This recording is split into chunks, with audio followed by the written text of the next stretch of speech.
Oh, hey, hello, welcome, good day. What's going on? So, I'm sitting here like I would be sitting on my front porch, and this is a picture from my front porch where I sit in the summertime with my dog and we have coffee. Well, I have coffee, the dog sits and watches the world go by. But I noticed that it's got a pretty cool little view from there, and it's a mathematical view that we're going to talk about as we talk about the mean value theorem.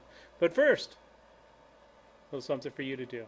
So pause this after I give the directions. Don't pause now because it'll make no sense. But I want you to draw a continuous differentiable function that begins at 1 comma 3 and ends at 5 comma 3. So I want it to be continuous. I want it to be differentiable. I want it to begin, I don't know, someplace about there-ish, 1, 3, and ends about, let's say if that's 5, 3. Okay, pause for a second. Draw the continuous differentiable function, and then come back. Seriously, pause.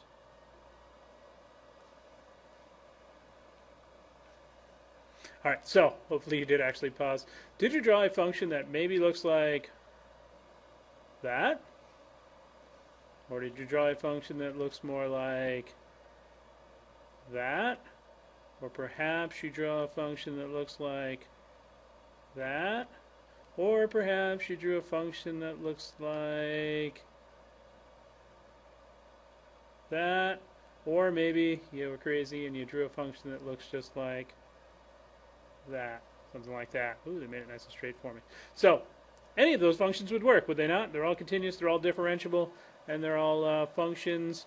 This one might be a little bit sketchy right there because of that little sharp curvy thing, but you've done it.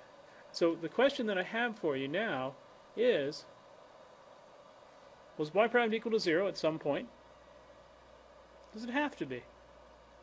Could you draw a continuous differentiable function that starts right here and ends right there, and have the derivative not be 0 someplace along? Try it. Try it again. Try one more time.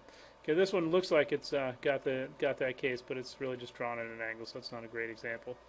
If I was able to get that to spin a little bit, it might work better. But derivative's equal to 0, right there-ish, and right there-ish, and right there-ish, and there-ish, and there-ish, and there-ish, and there-ish, and all those places there, and oops, possibly up there. Okay, all those places, the derivative, the slope of the tangent line, is equal to 0. Okay, it's such a good thing. It's got a name. It's called Rolle's theorem. Rolle's theorem, I think, actually. Rolle's theorem. So if the function is continuous and differentiable on this closed interval, remember those mean closed, little square brackets, so that means the endpoints are included, and the f of a is equal to the f of b, then there exists some value of c that's between a and b. Okay, a is less than c, which is less than b, so c is in between a and b, such that the derivative at c is equal to 0. Okay, that's what Rolle's theorem says. So someplace along, if we start and end at the same place, we've got ourselves a continue, and we've got a continuous and differentiable function, then the derivative has to equal 0 someplace along in that function. We'll try it. Let's see. So for x squared plus 5x plus 6, show that somewhere between the two roots of the function, we've got a derivative equal to 0. All right, so I think I have a pen.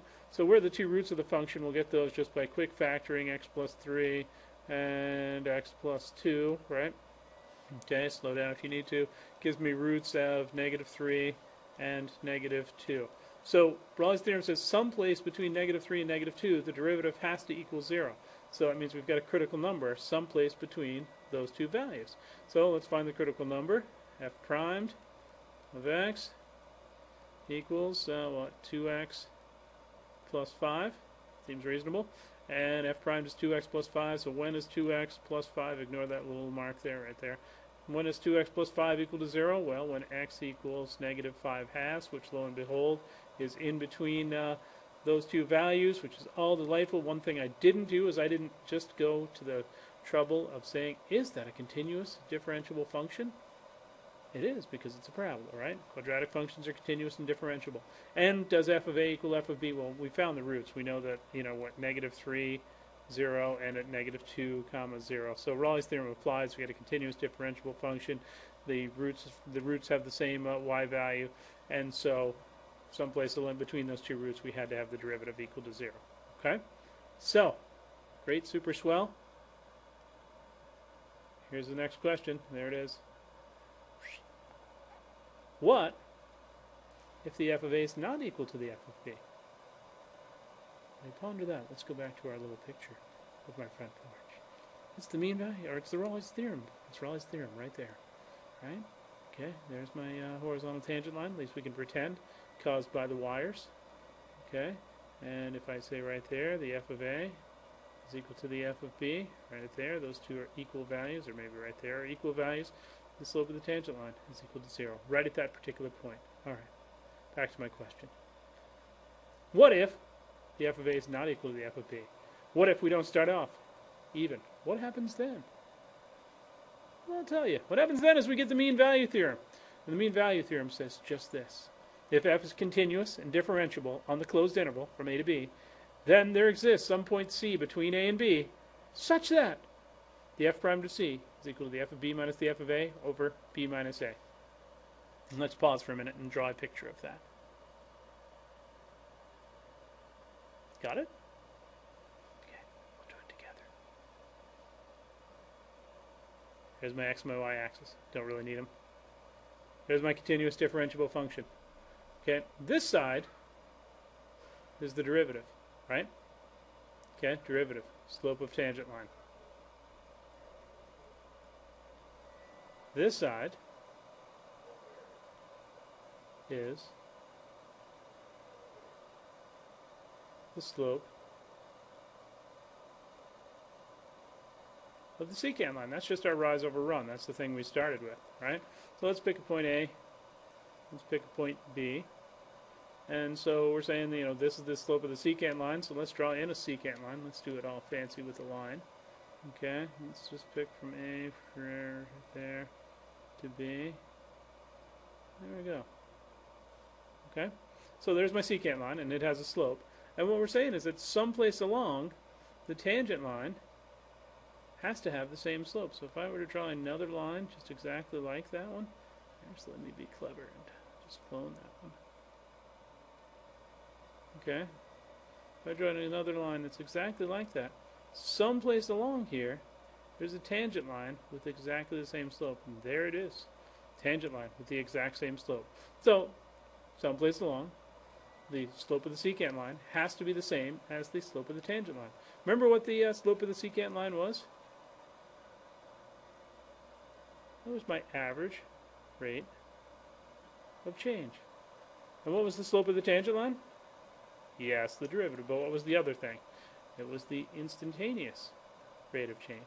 So someplace along on some continuous differentiable function, the mean value theorem says that the average rate of change has got to equal the instantaneous rate of change. The slope of the secant line has to equal the slope of the tangent line. Anytime I've got a continuous differentiable function on some interval, that has to be true. Okay? And so I ask you another question. Is Raleigh's theorem just a special case of the mean value theorem? Or is it the other way around? I think it's this way. So Raleigh's theorem is just a special case because in Raleigh's theorem, the slope of the initial function is 0 because if we start and end at the same place, the secant line has a slope of 0. So someplace the tangent line has to have a slope of 0. Quick, go back to my house. Okay, you know, so if this was at a little slightly different angle, or if this wire here was at a little different angle, we'd get someplace along. Secant line, tangent line, same slope. Instantaneous rate of change, average rate of change. Have to equal each other. All right, so let's try it out. First of all, for this particular function, do we have a continuous differentiable function? It's a cubic function.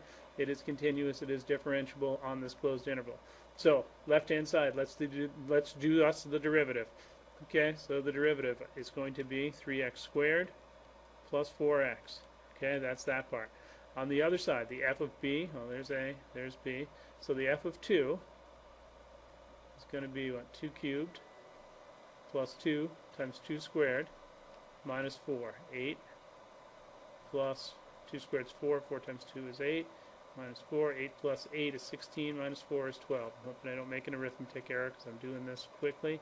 The f of negative 1, negative 1 cubed plus 2 times negative 1 squared minus 4. Negative 1 cubed is negative 1.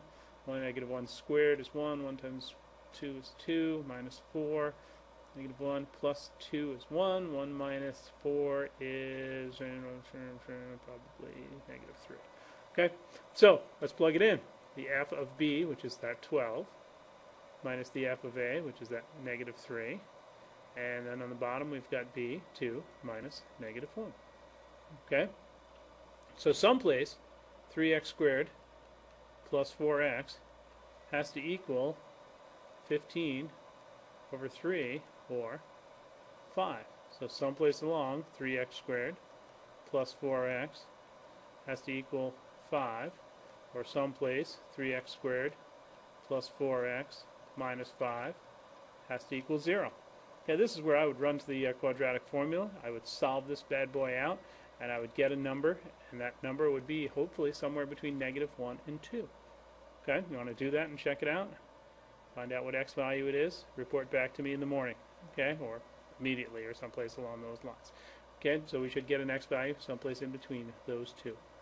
All right, mean value theorem. Blank screen. I want to tell you a story. Here's a little story. It's like this.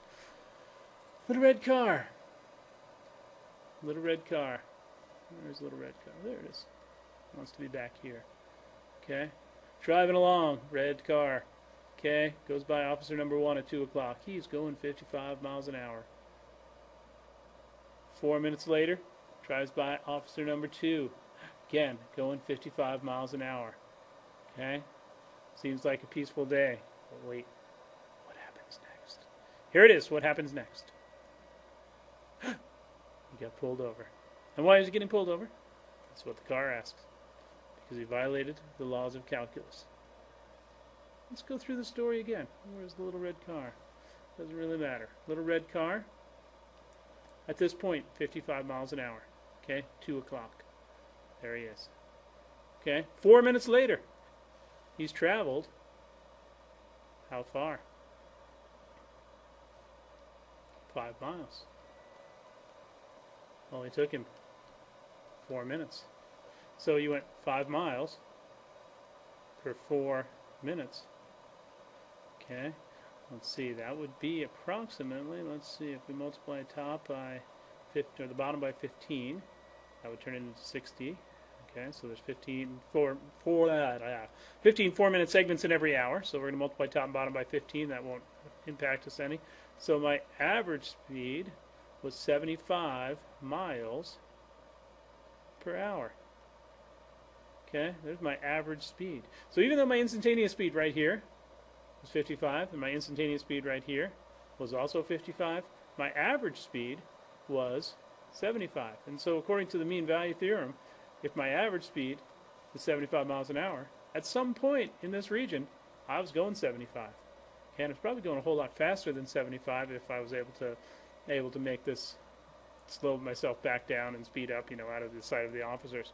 So, don't mess with the laws of calculus. Drive safely. Don't break the speed limit. Okay, instantaneous rate of speed, instantaneous rate of change equals the average rate of change at some point. So if your average was 75, at some point you must have been going 75. And there you are. A little calculus mean value theorem just for you. Okay, a little story. And thus ends our program for the day. And we thank you for tuning in. We hope you learned something. And we look forward to seeing you very soon. See you later.